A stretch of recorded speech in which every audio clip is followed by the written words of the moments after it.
All right, everybody, welcome back to another episode of Queries in the Multiverse, and I have a really special guest, somebody I've got to meet over the last year or so. I would say we've kind of got to know each other, and lately he's been helping, well, not helping, but he's been in the Titans of the Turf that is on the channel right now, and he is in the championship, so that's really exciting.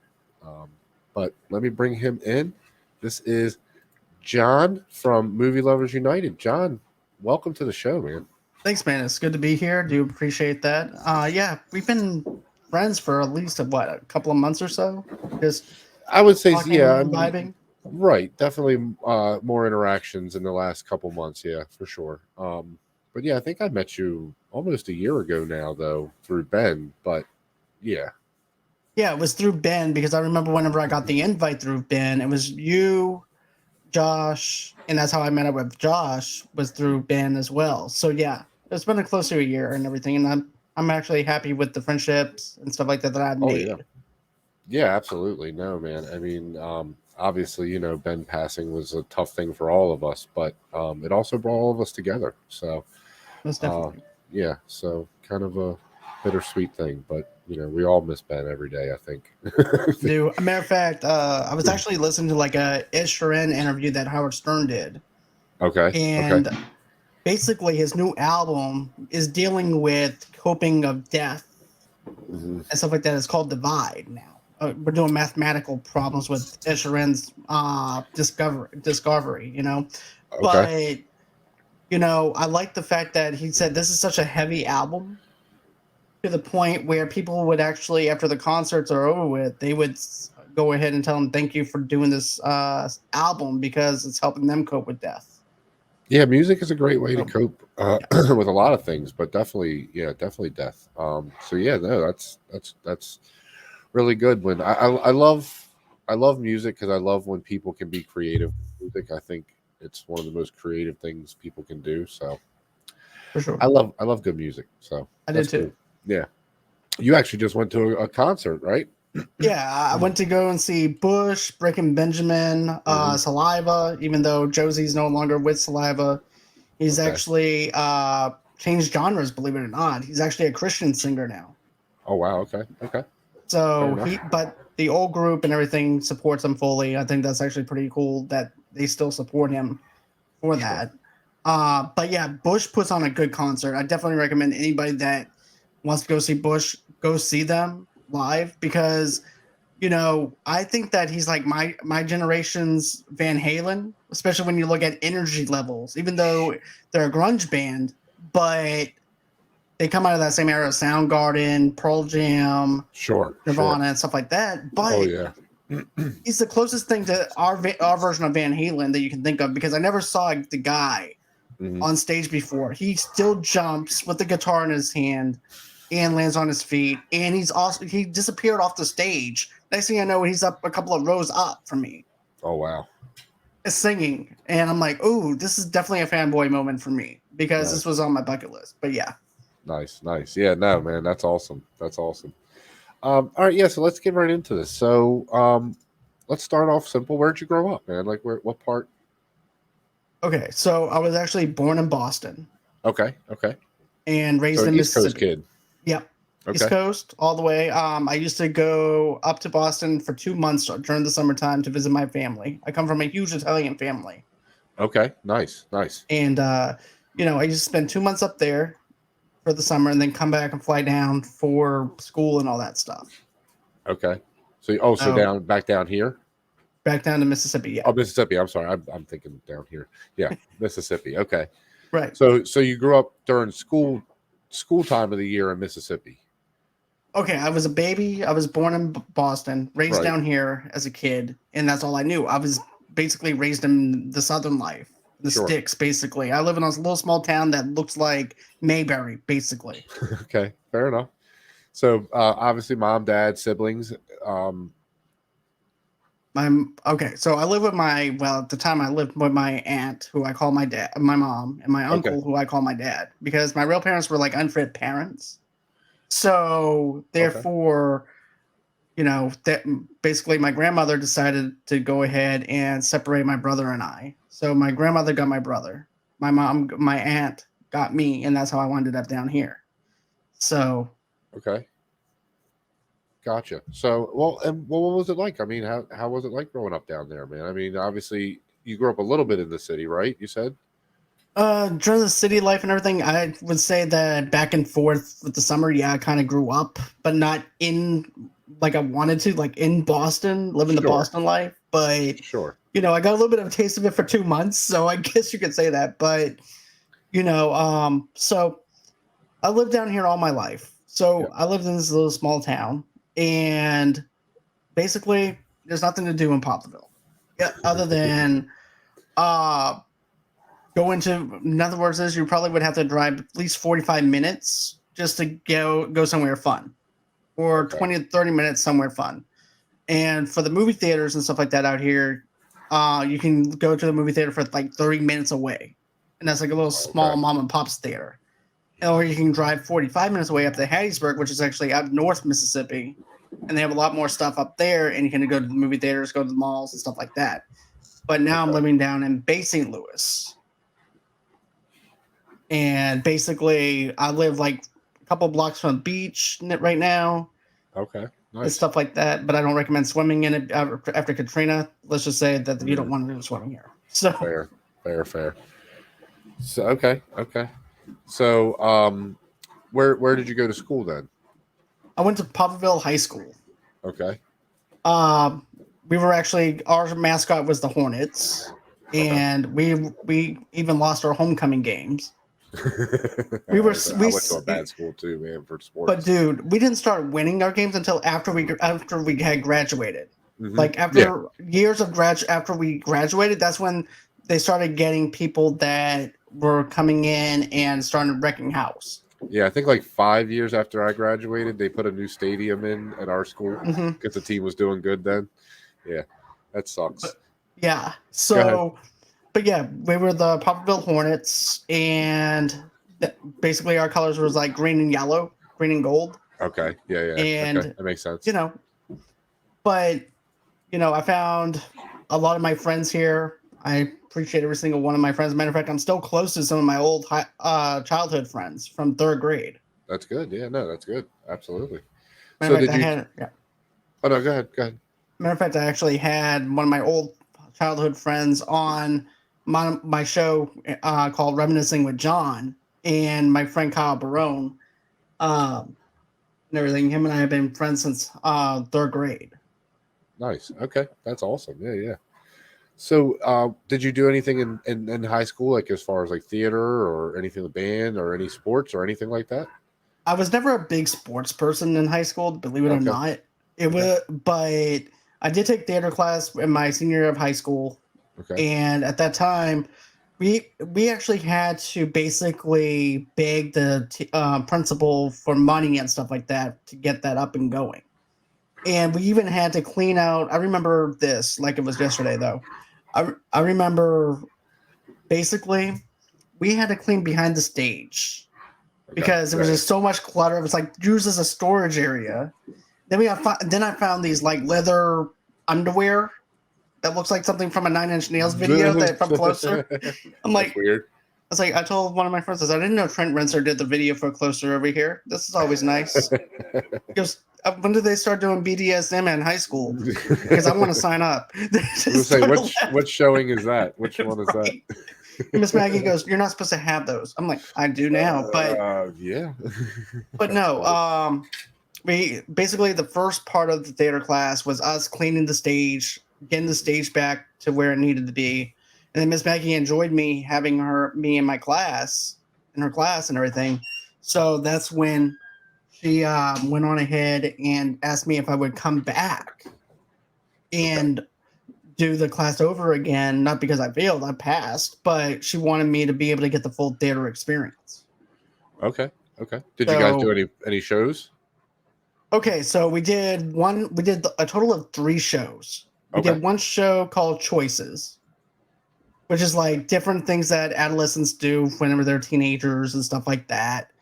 Okay. And So it's you like a got to coming of write them age. too? So you guys got to No, write them? Oh, they No, were just, okay. Okay, this was gotcha. actually a legit play that we did, Gotcha. and I Okay. had to play since I was like the smallest person in the class. I played a 10-year-old kid. Okay.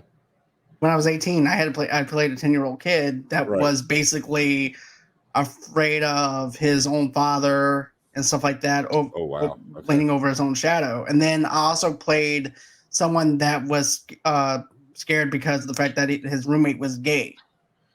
Oh wow. Okay. And it was like a really deep play for a monologue because that was like a monologue on the opening thing. I'm like, why are we opening up with this? It's Because it was kind of a like weird one. it's like checking your insecurities and wondering why you're this way. I'm like, this does not even. I was like, nah. But then we also did a Charlie Brown play, which we ended up. Okay. I ended up auditioning for 2 parts, didn't get it, so I winded up being part of the construction crew for that. I Okay. was actually part of the construction crew Gotcha. And for then what was that. the third one? Third one, it was about. I forgot what the name of it was, but it was like a double feature with choices. And basically, it's Oh about my god, they where, ran choices again? well, it's a double feature, but it was Oh basically a shit. choice you make They're like, we're whenever you bringing it get back. It was so good and we're bringing it back. choices two. Yeah, But exactly. this is dealing with what happens if you knock your girlfriend up. Oh, And Jesus.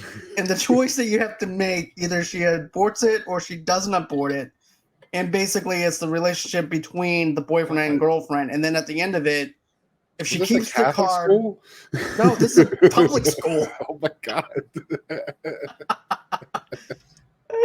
Sorry, go ahead.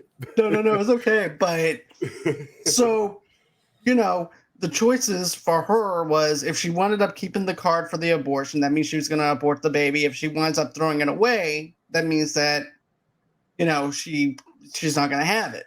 Okay. So we made the choice for her not to throw it away. So, at that point in time, Daniel and this, I forgot what the other girl's name was, but she cried right on the spot. She was tearing wow. up. Daniel really laid into her. You can actually believe that those two were actually boyfriend and girlfriend. And they're like, "How did you cry like that?" She goes, "I was just acting." She goes, "But I didn't." Hey, Um, some but I people can do it. also, yeah.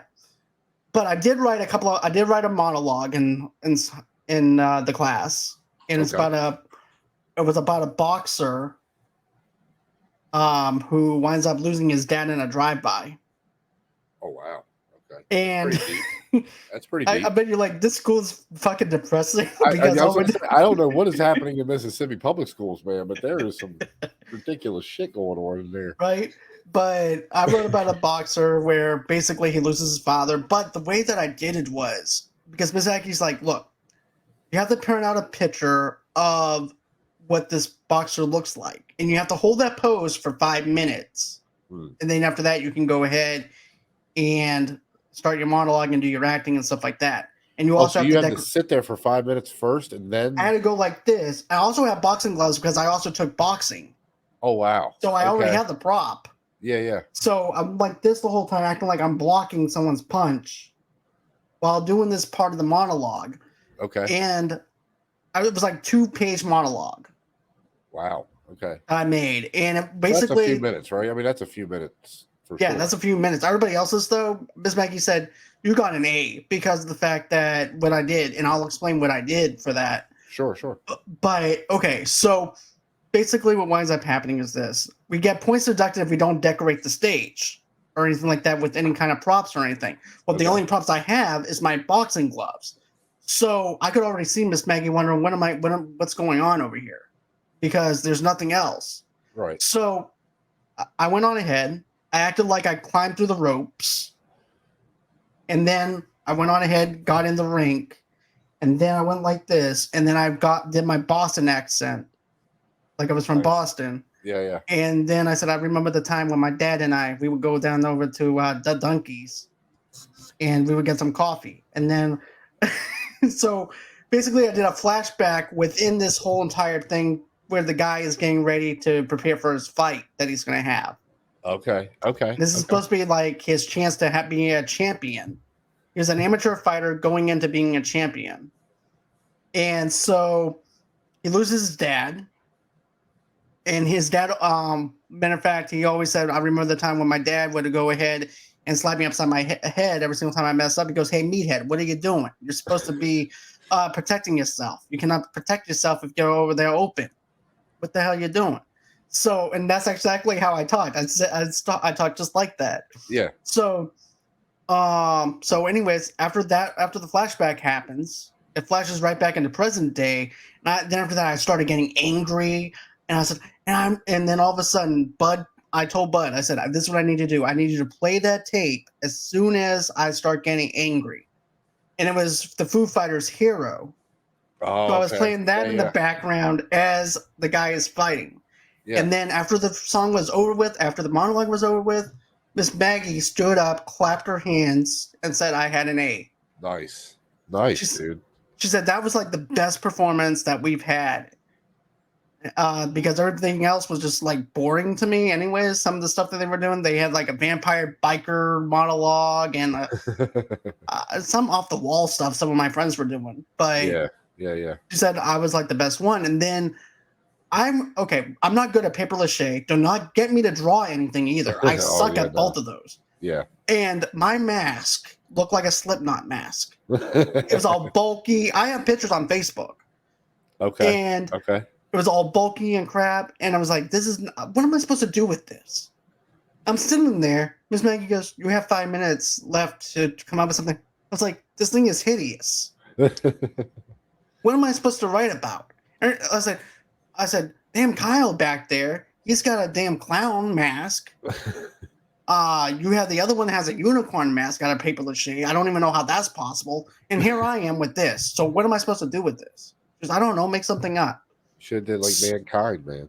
So this is what I did. I'm like, okay, I'm about to make a hard thing out of this. So basically, I made this is like 3 minutes in. I didn't know what to do, so I made a haunted amusement park that was haunted by this monster. It eats kids' hearts. Holy crap! Okay, that's deep. And so it was to be dark too, man.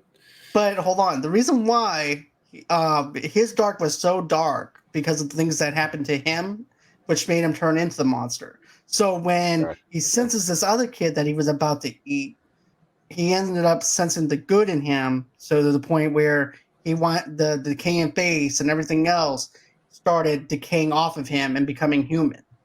Oh, so he went back to good because the other kid was good. Right. Okay. So it's basically don't judge others for what they look like. Look on what's on the inside, despite the fact that they may look differently than you do. Yeah. No, I got you. Okay. So Miss Maggie goes, "You got a B for that." I'm like, "I got a B for this." That's funny. Hey, I was just winging it. I was like, I didn't know what to do. Hey, that's sometimes the best stuff, man. Just wing it. Improv. Okay, so you're in theater. What got you into like movies or geek stuff in general? I mean, what really started it all for you? Okay, the very first movie that I ever seen was the Batman 1989 Tim Burton. Oh wow, okay. I was maybe 5 years old at the time, or 10, somewhere around that area. I was born in 85. You do the math, but I got you. But after seeing that in theaters, it resonated with me to the fact is I want to do this. I like movies. And it got to the point where my mom would bring me to the movie theaters to watch films and my aunt goes, "Someday you're going to be a movie critic." I'm like, how is that even possible? I live in a little crappy ass town. Hollywood don't even come to my town. No one in Hollywood at that time in the 90s and stuff like that. There's no movie production company. There's nothing going on over there. Yeah. I'm thinking to myself, I would have to go to Los Angeles to do all this stuff. Right. That's And now we have production. We have Brad Pitt's production company out in New Orleans. We have filming going on in Biloxi. We have a lot of stuff going on now in Mississippi, believe it or not. But for sure. So now, looking back at that, and then my aunt telling me that, and then here I am doing podcasting, doing YouTube channel and stuff like that. Sure. It gave me that voice. I'm like, okay, so I am pursuing that dream that I am going to be a movie reviewer and stuff. Because I don't consider myself a movie critic. I consider myself a movie reviewer. Yeah, I think that's fair. Right. Yeah. Because, I mean, we don't really critique anything. We just kind of say No, what we thought about it. So, yeah, no, I think right. that's fair. Yeah, absolutely. Absolutely. But you see though, okay, so I remember this. I'm 10 years old. I went to go see The Crow at 10, Mm, age yep. 10 or 11. Yep. I've seen Bad Boys when I wasn't supposed to see Bad Boys. Love And my Bad mom took Boys. me to go see that. Yeah, I love So, the original, man. and then the teacher asked us what we did over the weekend. Oh, and you told no, you didn't. Yeah, I Oh, did. come on, dude. You got to keep that to yourself. I didn't know that. I was a kid. I was like Cartman. I was just happy to even be in a movie. So I'm like, That's so funny. what did you do? I said, I went to go and see Bad Boys. And I described the scene with Will Smith at the strip. And I didn't mean to do this, but I did it. But he was at the strip club. Mm-hmm. And I'm Yep. describing everything that happened in the movie. Oh my god, that's so great. That's so great. Well, at least it wasn't the second one when he does the ecstasy and stuff, and then he's just flirting with, or not At that flirting, but time, you know like what messing though? around. I wish I was around for that when I was at that age. That would have been great. But yeah, man, my mom, she brought me to almost every single movie. I remember my friends and I. Yeah. It would used to be like $1 where we could actually go and see every single movie like for $1. Mm-hmm. We spent the whole entire weekend at the movies in the 90s. Jeez. See, And I'll tell yeah. you what changed my life because I had to be 4 or 5. I had to be 4 or 5 because it was before my mom and dad got divorced, and that was when I was around 5. So I have a distinct memory of sitting on the couch with my dad. I watched Scarface. I watched Goodfellas. I watched what was the other one that came out back then? Casino, Godfather. Like I watched these movies when I was like 4 or 5 years old. Like it was nothing. So it was weird for me because Well, I get this. grew up watching like the craziest stuff a kid should not be watching. Well, the funny thing is, my mom thought it was a good idea for me to watch Child's Play at age 7 Man, or that 6. movie messed me up, man. I'll admit And that movie messed me up. And then mom's like, then a couple of years later, like when I forgot, maybe in my 20s or something, she was trying to tell me, oh, you can't watch anything violent. I was like, it's a little too late for that. You already. You let me watch Child's like, Play. There's really not much right, worse. That's what I told her. I said, I have a question for you. She goes, what's that? And at that time, I showed her the VHS tape for Child's Play. Mm-hmm. What did you think went through your head when you seen this? Where you said this might be a good movie for my son to watch. There's a doll with a knife. It was a My Buddy spinoff. That's what it was. It was a My Buddy spinoff. Right. How was she supposed to know? But I just thought it was funny though because the cover of the box has a picture of Chucky's face, and there's a knife you can see the reflection in the knife. Which is the one with him holding the big scissors, the big like part 2. That's 2. Okay, yeah. Yeah. And then after that, I decided I want to watch part 2. Well, of course. Right. Yeah. But even though Chucky was so scary, dude. That first Chucky was super scary. Yeah. Yeah. That's awesome. So were you a big horror fan too growing up? I mean, like, you know, Jason, Freddy, all those two, obviously. Yeah. Yep. Halloween. Yeah. Yep. I grew up on all that stuff. Nightmare on Elm Street gave me nightmares. I'm not going to lie. Okay.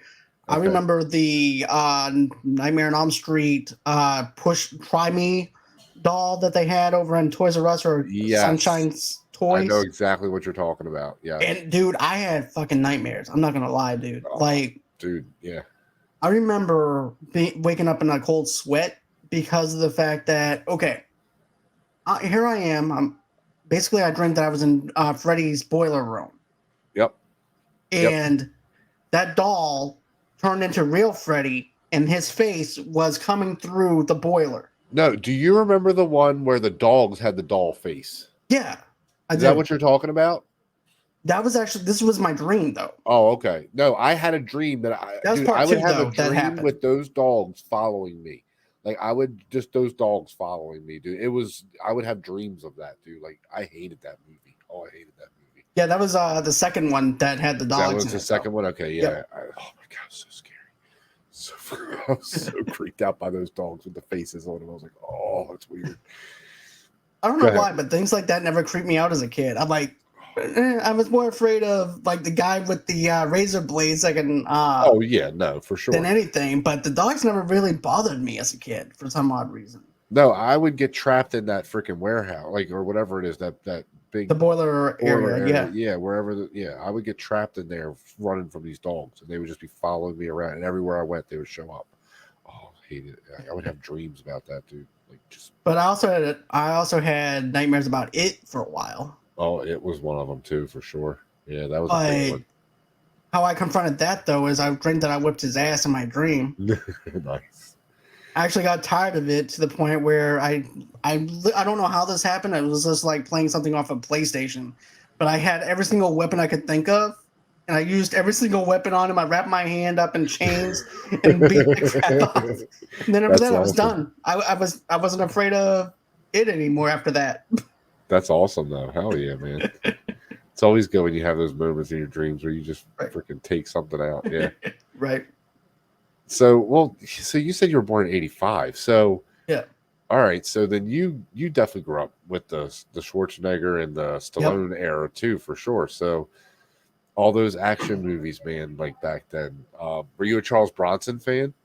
Charles Bronson a little bit, but Death more of Wish and all Stephen. that. Death Wish 3. Was it? Death Wish and Death Wish 3. Yeah. Yeah.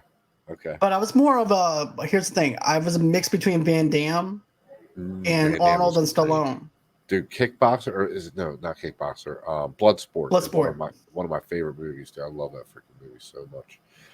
Yeah, dude, Van Damme was awesome. One of my favorite action movie of all time though is Commando with Okay. Arnold.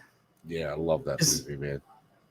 And believe it or not, you're not gonna you're not. I'm gonna admit something over here. Okay. I never seen Commando.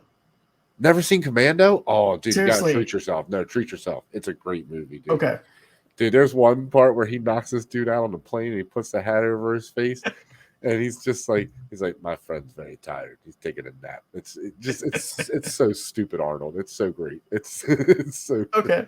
yeah. I need to check that out then because Oh, that's it's like so much fun. It's so much fun. I just recently saw Cobra for the first time, like with Stallone. Cobra's great, yeah. And again, those movies were super cheesy, but that was the time. Like you kind of just have to get past the cheesiness and just enjoy it for what it's supposed. It's stupid, Right. You know, we didn't really get great. I think one of the first great action movies I ever saw was probably Bad Boys. That had to be one of the first ones. Really? For me, it was like the Lethal Weapon movie, like Lethal Weapon 2, my grandfather. Yeah, no, that's true too. Yeah, I just I just don't remember. Like a lot of them were just so cheesy. Like Yeah, they back were. then, so it Hard was to very Kill was hard. cheesy. Yeah, There was also Under Siege. That was actually Under Siege was my first introduction into Steven Seagal. Believe it or he not. had License to Kill and a whole bunch of Right. those movies. Yeah, he did a whole bunch of them, man. Yeah, I used to like Steven Seagal. Till I found out he was kind of a fraud. Yeah. He's a piece of crap. Do you know the story, the Chuck Norris and Bruce Lee story? No, tell me. Okay, so apparently this is again just what I have heard. I don't know how true it is, so don't hold me to it like it happened. But so they did is it Fist of Fury together? Where they have the fight scene in Rome. So apparently in that fight scene there is like a 10 to 15 second part where Chuck Norris accidentally punched Bruce Lee and Bruce Lee wipes the blood off of his mouth. And for like the next 10 to 15 seconds in that fight, it's an actual real fight because Bruce Lee thought he did it on purpose. So just went off on him. Oh my God. Yeah, apparently just went off on him. And in that fight, right after he like wipes his mouth, he just fucking goes off on Chuck Norris for like 20 seconds. It's so great. But apparently it's like a real fight and they left it in the movie. Because Bruce Lee apparently took offense to it or something, and Chuck Norris didn't apologize like right away. Or I don't know, you know, obviously. I wouldn't be surprised if that was like something in the movie Dragon, the Bruce Lee story, where you actually have the actor that had beef with him was actually somehow connected in with that. Yeah. Well, I But mean, and Chuck Norris always said that he like idolized Bruce Lee. So I mean, he and apparently there's an interview of him saying like it was a complete accident and like he was just so stunned he didn't know what to say and he just right. kind of got caught up in the moment and Bruce Lee just started beating the shit out of me. I And could that's just not see to it. How react, did you make their scene so real? dude. Oh, It's so we funny. actually beat the shit out of each other. Oh, okay. I'm glad that worked out.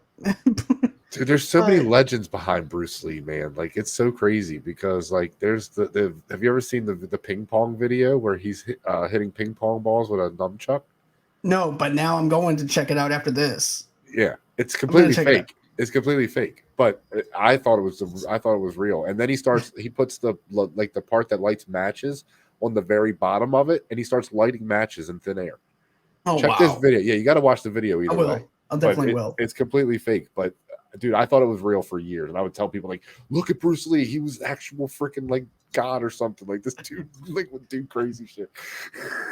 It's so But funny. you were asking me about how I got into like the geeky stuff though too. Yeah, definitely. Yeah.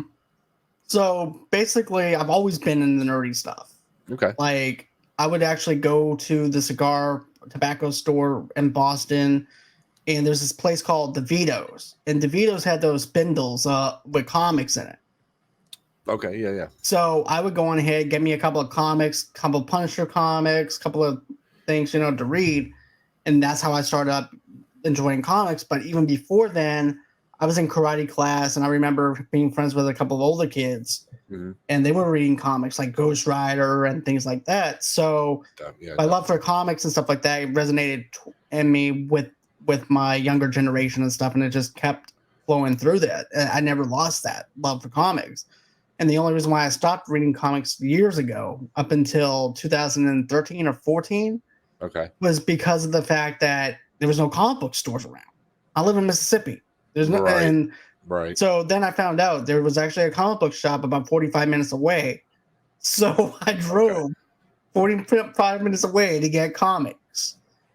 And then I fell in love again. Now the comic book store went under. Mm. So now I don't have a comic book store anymore. So now everything's online to the point Yeah. where I have to order stuff online now. But still, But it's a lot easier now to do that too, right? yeah, there's actually Boom Studios. I go over there and I order stuff from them. I make sure I I've order. heard of them, Yeah. dude. They have some interesting stuff coming out, or it's come out already, and it's coming out. So yeah. Well, this actually doesn't even look like a comic book. This actually looks like an album cover for vinyl. But this is actually, Oh, that's creepy. Yeah, that's weird. and That's it's called good. The Vicious Circle. I recommend anybody checking that out. But their Okay. comics don't even look like normal sized comic books. They look like vinyl records, the way that how big they are. Uh-huh. But the art detail is just amazing. Well, they got a wider platform to Right. draw on, so yeah, that would make sense. Yeah.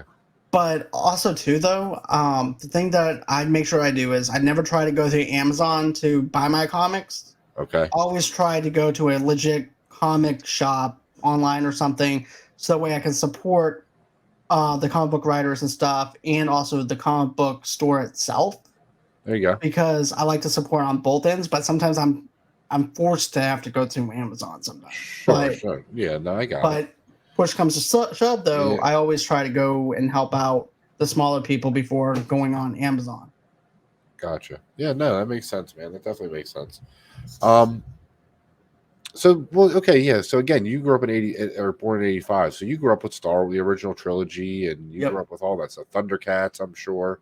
Yep. Transformers, Ninja Turtles. See, that's what changed my life, dude, was when that Ninja Turtles movie came out in was it 1990? Yeah, 1990. That seeing Ninja Turtles in live action I was like, oh, they can do that with like, and I'd already seen Star Wars, obviously, and all that, and Batman 89. But just seeing them on screen live action was one of the craziest experiences. If you think about it, though, seeing that on the first time was basically our version of Star Wars. Seeing Star Wars for the first time. Yeah. And, I remember as a kid, I loved the Teenage Mutant Ninja Turtles. And then to see them on the big screen for the first time, I'm sucked into it. I'm all in it. I Oh had every man. single Teenage Mutant Ninja Turtle action figure. I had the little Mhm. van. I had the Technodrome. I had all that stuff, and Yep. you know, it's just something that resonated with me with the movie in itself because it was Casey Jones gets introduced into the very first film. Dude, yeah. There's so much that happens in that movie, man. Yeah, I love that movie. And I really thought the way they played the turtles was really great too, as far as each of them being, different personalities, but still pretty real, which is the one thing I don't think they got right in the newer ones. No, So, yeah. I think Yeah. that they doing it the way they did in the '90s was actually perfect. Hmm. If they could go ahead and use practical effects and blend it in with some CGI, I think you Yeah. can go a long way with it. Well, I think you can completely get rid of the shell, which you can CGI the shell in later, Mhm. right? So You you can can, you actually, yeah, so you can like free them up from having that big shell on their back and right. actually let them do crazy stuff and then just add the shell in. I don't know. Yeah, I don't know. I don't know. I'd love to see a good version though, live action again, man, of Ninja Same. Turtles. Or GI Joe. Thundercats is the other one, man. Thundercats is the one I want to see more than anything live action. Thundercats would be an awesome TV series if done right Oh as a live action versus doing it man, through yeah. a 2.5 hour movie. Because think of it like this: that's gonna be an expensive ass movie, regardless of anything. Oh sure, sure, sure. So, what better way to do it than probably Amazon? I wouldn't even recommend Netflix for that. I would recommend like Paramount or somewhere around those areas. You wouldn't So, like it on Amazon? Amazon, yeah, I said Amazon, didn't I? Oh, Amazon. Yeah, Oh, yeah, yeah. okay. Yeah, I got you. Let's say Amazon could probably do it. That would be fun. I think Netflix tried to do an animated series a few years ago, but it wasn't good. From what I remember. Voltron, they tried doing Voltron. Oh, did you watch the Kevin Smith He-Man series, the newer I one? wanted to, but then I like Russell Brand says, and forgetting Sarah Marshall. Then I went on getting on with my life because Yeah, it's not great. I'll be honest, and I don't really care about him like making what's her name? Oh, jeez, I'm drawing a blank now. But the making her Amazon, I think, right? the Or princess or whatever, yeah, yeah, the main focus. But at the same time, the story just wasn't good. So that's where it really fell short for me because I'm a huge He-Man fan. So that right. sucked. That sucked, dude. I had like on one side of my room was like He-Man, GI Joe, Ninja Turtles. On the other side was like Shredder and Cobra I and feel it. I got you. yeah, But definitely, man. I what's had the funny remember is, the Skeletor castle with the microphone you could talk. Oh, dude, I had yep, all that shit. dude, I had He-Man action figures out of the wazoo, and not only that, but even in Chuck E. Cheese, they had He-Man stuff that you can try to win. I Oh, remember nice. making my grandmother try and take me every Keep single day. throwing Just quarters in. Just keep throwing tokens in, Grandma. I'm winning this damn thing. and I Hell actually yeah. did. I actually got the He-Man toy Nice. Hell because of yeah, man. the tickets and everything. But yeah, I could see Yeah. those the teenagers there. Really, this kid again with the damn He-Man. At this point, just give. I could just see my grandmother. At this point, just give him the damn toy. But That's so funny. I was like, if you think about it, I was just like Wayne from Wayne's World, picturing himself playing the guitar and saying, Hmm. someday that guitar is going to be mine. That's exactly how I felt looking at the He-Man thing and imagine myself playing with that He-Man toy, That's saying, awesome. someday Yeah. this damn thing is going to be mine. That's awesome. Yeah, man. That's great. That's so funny. I love it. I love it, man, because that's the stuff I wish I like. I wish we get a good Transformers. I wish we get a lot of good stuff. Well, I have a The new little bit one of high looks good. hopes for this new Transformers movie. Yeah. And get this, it's not even 2 hours long. It's actually an hour and something. I'm like, finally. Well, the one thing that is much improved, in my opinion, so far from what I've seen, is the fight scenes in the trailers. At least you can see Yeah. what the hell is going on. So, And not only that, but Michael Bay's Transformers looked like a 2.5 hour Super Bowl commercial that does not end. dude, all you saw was like kneecaps and elbows the whole time, like just transforming weird. It was weird. Well, I don't know what he was doing. the funny thing is, I just listened to a podcast called The Confused Breakfast Club, Okay, that's a good name. and they've reviewed movies. And as a matter of fact, I actually listened to them reviewing Bad Boys. Mm. And they talked about how, can you actually believe it? This is actually Michael Bay's first movie that he ever directed. And it's under 2 hours. And it was good. It was actually a good movie. Yeah. Yeah. But yeah. Yeah, one of my favorite lines from movies comes from that. The Martin Lawrence when he's like, "No, man, you got too much bass in your voice. You got to keep it down." My Larry. Can we borrow some brown sugar? I fucking love that. It's stupid. I love that movie so much. Yeah, that's a great series too, man. That's a great series. Definitely. So Batman '89, you said that's what really got you started. I mean, that's what really got Right. you like going. What did you think about when we finally got because I love Jim Carrey as the Riddler, but I hate that movie. Like, I really hate that movie. To be honest with you, it's not. It's better than Batman and Robin, but that's not saying much. Right. Because I remember buying the Blu-ray last year when I did all the rewatches to get up to the Batman. Yeah. And after I got done doing that, I was like, "Does anybody want Batman and Robin? I'll give it to you." No, like, nobody took it. And I was even trying to sell it off of the Facebook groups and stuff like that. I said, needs a good home.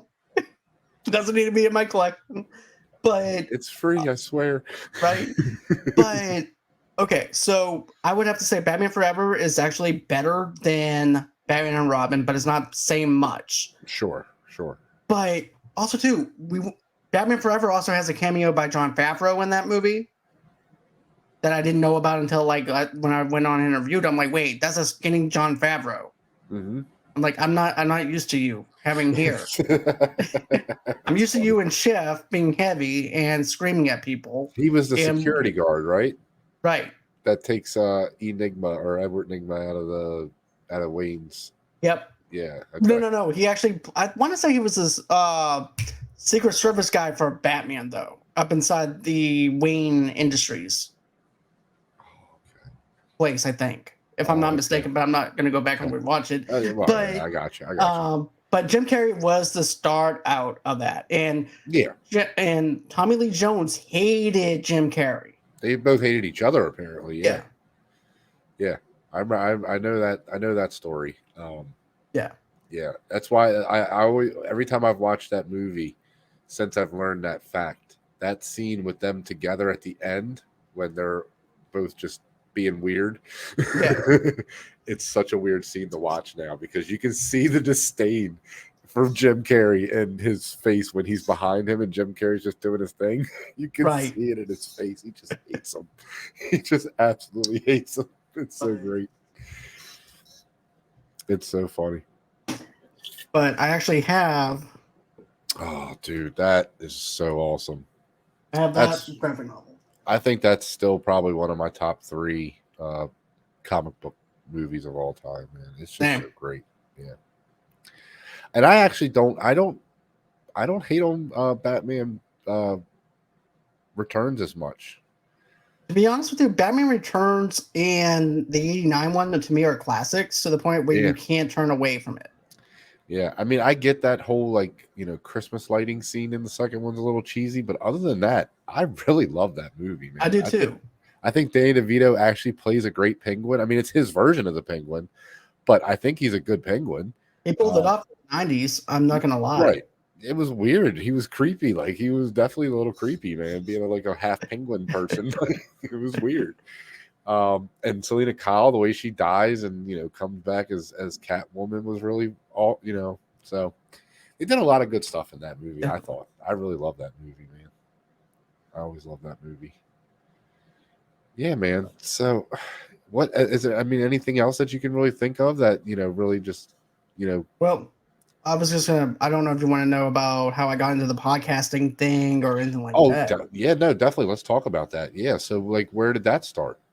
Okay, so let's backtrack a little bit. Okay. With YouTube, I was able to go live on YouTube. This is before they changed the fact that you had to have 1,000 subscribers. Yeah. To go live on mobile apps, and at that time I didn't have a laptop or anything like that. So I'm like, well, screw this.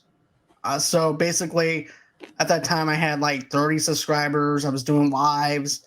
And then all of a sudden I jump up to 50 subscribers after a year of me not even doing anything. Oh wow. Okay. I didn't do jack crap on it. I'm like, so let me get this straight. You wanted me to shut my mouth and not do anything so the way my channel can grow. Okay, I got you. So then Dude, that would be a genius channel. Just literally put out no videos somehow, or like one video, and then just somehow grow it, even though there's nothing coming out, but keep people coming back. That would be insane. I think at that time I had like 13, 14 videos. Okay. And that was it. But in a year, right? You said like in a year. About maybe a year or two, I think, give or take. I think. See, that's crazy. That's crazy. And so after that, YouTube decided to change their stuff. So I'm like, well, screw it. I don't know what else to do. So one of my friends at the time was like, hey, have you thought about podcasting? So basically I said, yeah, I have, but I don't know jack crap about podcasting. I don't know anything. I don't know. So he's like, well, download the Anchor app. You can do it on your phone. This is like 2019. Okay. So I'm like, okay, I'll do it. So the first 3 episodes I do, I all of a sudden I got the podcasting bug. Like I got everything thought I had. I felt like I had to do a show on. Okay. To the point where I had to put something out. And so basically I said this in the very start of it. I said, just think of this as me talking to myself. And and I hope you guys enjoy the show with me talking to myself. So, so I did that and it started growing. 2019 is when I started, right before the pandemic. I was also engaged to somebody at the time and stuff like that too. And then also too, during the, I want to say after the Lion King and stuff like that, right? So the Lion King comes out, I get dumped, and I was supposed to do a review on it. And so I wind up trying to struggle through it. Okay. So I struggled through the depression. No, I struggled through the depression and everything else with it, but podcasting was actually a way for me to get out of that, in a sense. Gotcha. No, I get it. Absolutely. And then, of course, I met that's where, of course, I wound up meeting my wife and everything too. About a year later, after that. Okay. So, but during the pandemic and stuff, I was like, okay, so what do I do? There's no movie news coming out. Mm-hmm. And then I was like, okay, so I need inspiration. So that's when I decided to start doing movies on older films. Going back to the 90s, going back to the 80s, and going from there. So after that happens, Tamika becomes my co-host. Yeah. And then she had some stuff that she had to take care of and everything. She was also doing the behind-the-scenes stuff for me. And then after that, I took the reins and started doing the behind-the-scenes stuff, doing everything. Okay. And learning stuff as I went. And it's been a journey. And then, of course, I'm eating lunch one day. Just a normal, typical day. And then all of a sudden I have a publicist that reaches out to me. Oh, wow. And asked me if I wanted to do a trailer reaction for a movie that was part of Martin Luther King's birthday. Okay. And it was a Netflix movie with not Anthony Mackie or anything. I forgot. But anyways. Is that the one, A Night in something? No, it's something line or something like that. It was a science fiction movie. Oh, okay, gotcha. It wasn't that great of a film though, but I did the trailer reaction. Frenchie helped me out with that, and the next thing you know, I wound up making contacts with the publicist, and then and then after that, it was like a dry season. So I'm like, "Do you have anything for me to review or anything?" She goes, "No, I don't have anything." And then all of a sudden, she said, "Hey, do you like short films?" Like, yeah.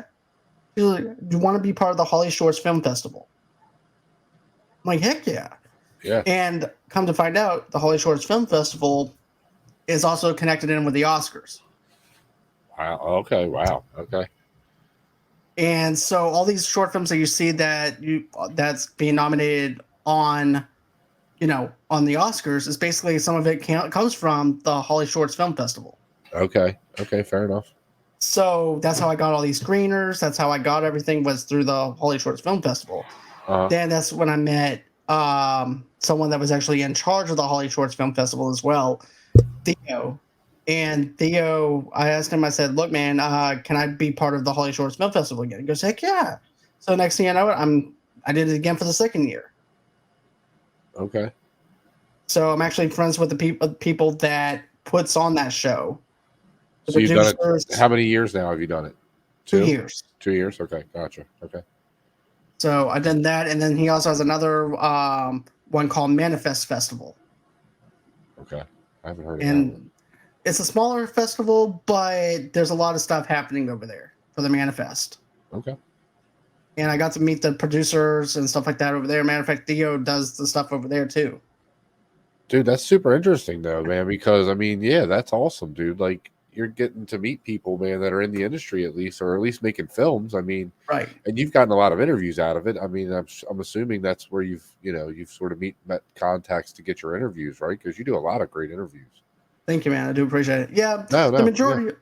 But yeah, that's how I got Coleman Domingo. That's how I got some of those other actors and producers. Some of them came from 2020 as well. That's how I established Jason Pitts. That's how I found him.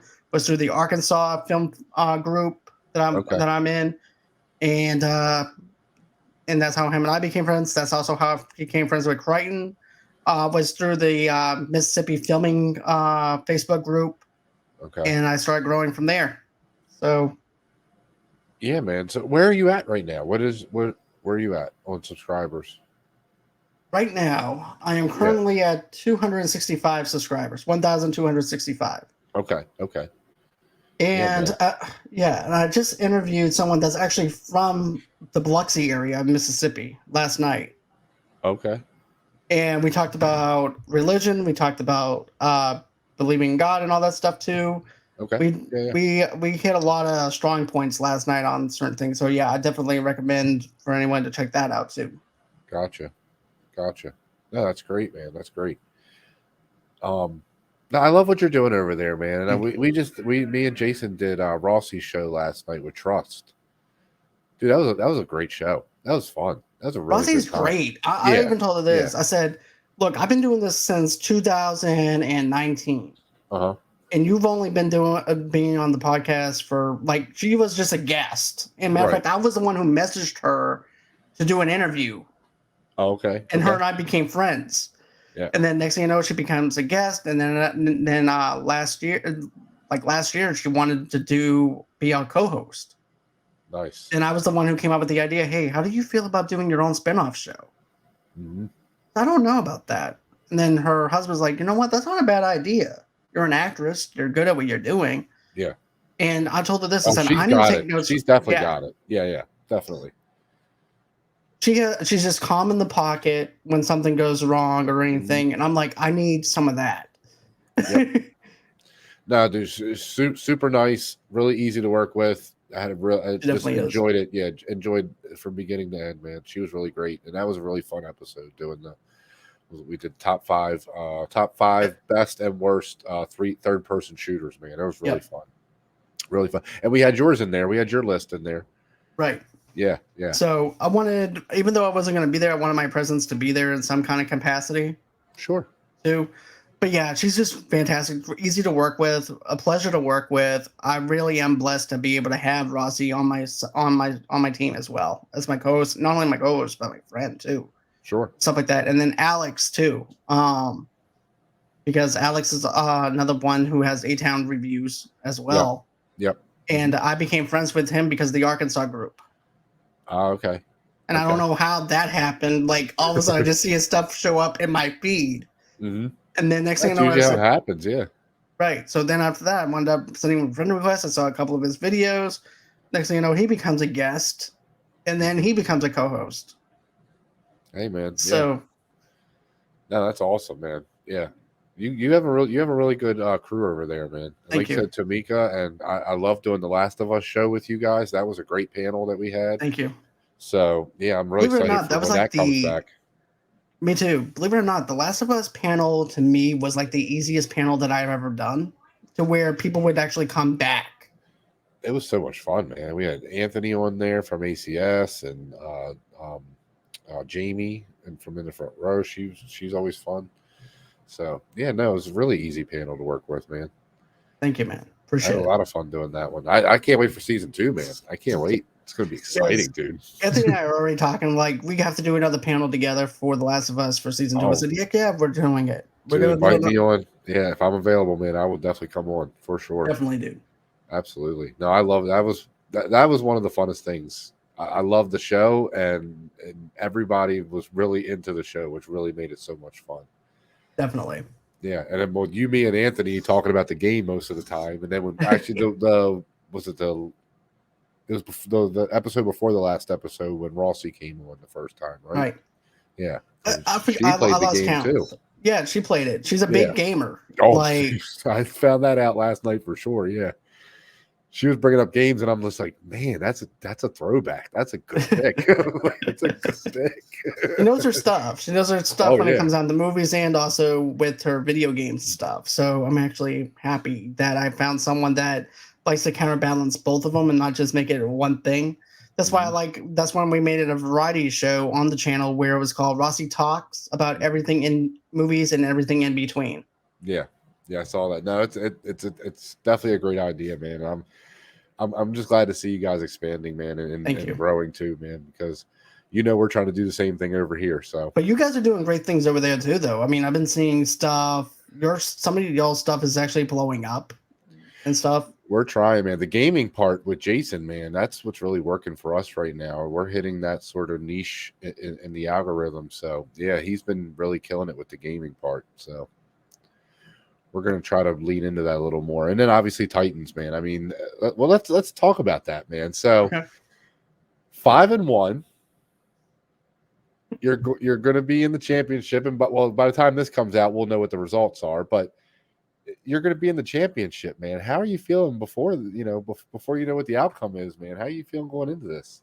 To be honest with you, I didn't think I would get this far because I was always picked last in PE and stuff like that. I was never like the number one. I was like always like the last scenario. Dude, but there's this is actually PE different for me. Yeah, there's right. no PE needed for this. No, but basically, I'm always used to being like the underdog and stuff like that. I would have thought. Here's the thing. I'm going to be real with you. I thought that Anthony would. I would have had Anthony's record. But to know that I've made it this far into that, it's just mind blowing to me because I never had stuff like that ever happen to me. So, I'm not. And here's the thing. I have a huge respect for the way Frenchie plays the game though too. Sure. Him and I are really great friends and stuff like that. But it's just funny that it worked out kind of that way where it could have been easily Joe. It could have been easily anybody, but it happens to be the two of us. Yeah. And building the alliance and stuff like that too. Right. As I was going to say, man, this is going to be interesting when you guys have to actually play against each other, man. So yeah, I'm excited for this match. I really am because you guys are really fun to play with in general. So you two playing each other is going to be fun, man. It really Definitely is. So, and even at work, I'm thinking of Titans, and I'm thinking of ideas for Cartman. That's great, man. Like seriously, I'm thinking of ideas for Cartman and things like that, and new players that I want to put on the team for next season, and trying to expand certain things. And let's just say I'm not going to have Kenji on the as my coach anymore. I gotcha.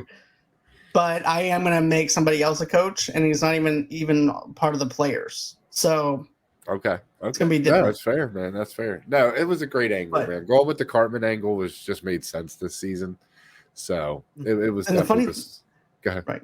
The funny thing is, the Cartman impressions and stuff like that just came to me in high school, in ninth grade. Oh, everybody did Cartman. Yeah, absolutely. Yeah. Man. Well, here's the thing. I didn't know I could do it or not. Right. So I remember watching one episode of South Park where basically it was the Ritalin episode. Yes. With Christina Aguilera's head. Yep. And so, yeah. Yep. So I'm thinking to myself, can I do this? Now, so I started talking like Carmen. I'm like, I can do this. Then after that, I started doing it in school to the point where somebody wanted to know if I could. And then I remember in PE class, Ryan comes up to me and goes, man, I want you to do the Cartman impression. No, I'm not doing the Cartman impression. I don't feel like doing the Cartman impression. Do not make me do it. And of course, I'm doing a bit. He doesn't know I'm doing a bit. But he goes, come on, man. I want you to do the Cartman impression. I said, no, I do not want. Go on ahead. Go sit down. I'm trying to learn. He goes, what are you trying to learn? We're in PE. I said, And I said, look, I'm trying to get my education. Come on, I want to hear I said, I did not want to do this. Carmen, I'm gonna kiss my ass. Next thing you know, when I get in, next thing you know, when I get called in the principal's office. Oh man, that's and Mr. Bailey goes, "Do you know why you're here?" I said, "I talked." Because I never talked. I was actually the quiet person in the school too. It's like, you know why you're here? I said, because I talked. He goes, no, because I did the Cartman impression. He goes, what's that? Hey, Mr. Manny, how you doing? This is Eric Cartman. I'm 10 years old. I like to play football, and sometimes I get in trouble because of my mouth. I am sorry. And he goes, he's trying not to laugh. He's like, that's so great. He's like this. He's like, okay. Look, just don't do that again. What? Talk like Cartman or cuss? Cuss. Okay, I promise I won't cuss anymore. Okay? Thank you. Have a good day. That's so great. Then all my friends goes, what happened? Did you get wrote up? I said, no, I didn't get wrote up. He goes, why? Because I made him laugh. Yeah, that was it. That was it, man. You had to make people be able to make people laugh. Right. Yeah, if you could do that, you could get out a lot of stuff. I got a lot of stuff. I do dumb shit. Like I could do like the no kidding, my papa, no kidding, and then like the screen game. My papa. Yeah, love that shit. Me too. Yeah, Carmen's great. No, that and the Ron Swanson though, dude. I think were the two like funniest things that we did this season for Titans, man. That Ron Swanson stuff was great. That was it was some of the best stuff that Soda came up with. Yeah, oh yeah, for sure. And then when you did the Cartman thing, it was just like, oh my god. And it started from the first game, wasn't it the first match that you did the it was actually the Katniss thing and all that? Yeah, okay. Oh my god. Just wait, so Louis doesn't know this, but Cartman's gonna be going after someone on his team. So oh man.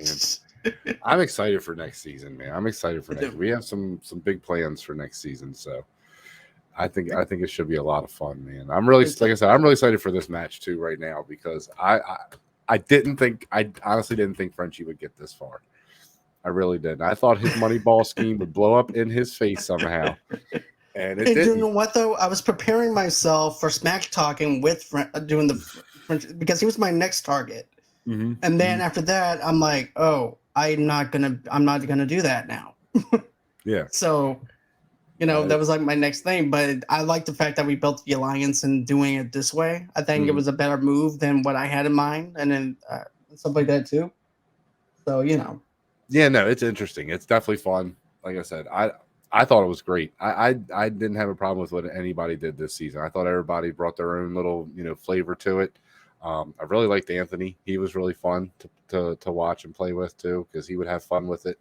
But he's sort of more like that straight line, But he had a lot of fun. You could tell he was having fun, man. Yeah, I just feel bad that he won him. Me too, because I was rooting for him. I was thinking, after my win, after my loss, I thought he would actually go the distance with it.